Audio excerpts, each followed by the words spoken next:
আগামী 4 বছরের মধ্যে জাহাজ রপ্তানি থেকে আয় $4 বিলিয়ন উন্নীত করার লক্ষ্যমাত্রা নির্ধারণ করে জাহাজ নির্মাণ শিল্প উন্নয়ন নীতিমালা 2021-এর খসড়া অনুমোদন দিয়েছে মন্ত্রিসভা। প্রধানমন্ত্রী শেখ হাসিনার সভাপতিত্বে সোমবার জাতীয় সংসদে মন্ত্রিসভা বৈঠকে এই নীতিমালা অনুমোদন দেওয়া হয়।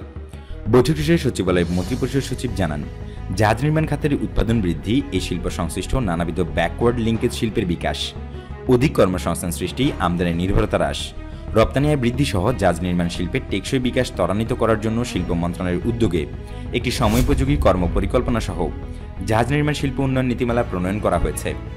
নীতিমালার মূল লক্ষ্য তুলে ধরে মন্ত্রিপরিষদ সচিব জানান, অভ্যন্তরীণ নৌ পরিবহনের চাহিদা মেটানোর লক্ষ্যে আমদানি নির্ভরতা কমিয়ে দেশীয় জাহাজ উৎপাদনের সক্ষমতা অর্জন, বাংলাদেশের জাহাজ নির্মাণ শিল্পকে বিশ্ব জাহাজ নির্মাণ শিল্পের উপযুক্ত অংশীদার হিসেবে গড়ে তোলাই এই নীতিমালার লক্ষ্য।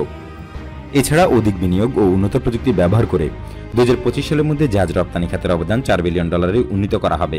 এখন জাহাজ রপ্তানি করে আয় হয় প্রায় $1 বিলিয়ন। আনোয়ারুল জানান, নীতিমালা বাস্তবায়ন করে অধিক কর্মসংস্থানের মাধ্যমে জাহাজ শিল্পে নিয়োজিত বিদ্যমান 30,000 কর্মীর সংখ্যা বাড়িয়ে 2025 সালের মধ্যে 1 লাখে উন্নীত করা হবে। সরকারি ও ব্যক্তি উদ্যোগী সুষ্ঠু সমন্বয়ের মাধ্যমে জাহাজ নির্মাণ শিল্পী দেশি বিদেশি বিনিয়োগের উপযুক্ত পরিবেশ সৃষ্টি করাও নীতিমালার উদ্দেশ্য। মন্ত্রিপরিষদ সচিব বলেন, জাহাজ নির্মাণের সঙ্গে যারা জড়িত থাকবে তাদের কিভাবে ঋণ সহায়তা দেওয়া যায়, ট্যাক্স ও ভ্যাটের ক্ষেত্রে তাদেরকে কিভাবে একটু সুবিধা দেওয়া যায়, এগুলো এই নীতিমালার মধ্যে আছে। জাহাজ নির্মাণ আমাদের জন্য অত্যন্ত গুড ইন্ডাস্ট্রি। এর মাধ্যমে আমরা নিজেদের জন্য জাহাজ তৈরি করতে পারবো।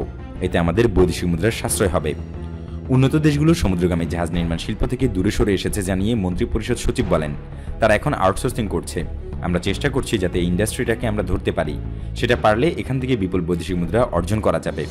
2009 সাল থেকে এখন পর্যন্ত সরকারি কর্মচারীদের অবসর সুবিধা বৃদ্ধি, পেনশন ব্যবস্থা সংস্কার এবং এই সংক্রান্ত অটোমেশন কার্যক্রম সম্পর্কে মন্ত্রিসভাকে অবহিত করা হয়েছে বলে জানান মন্ত্রিপরিষদ সচিব।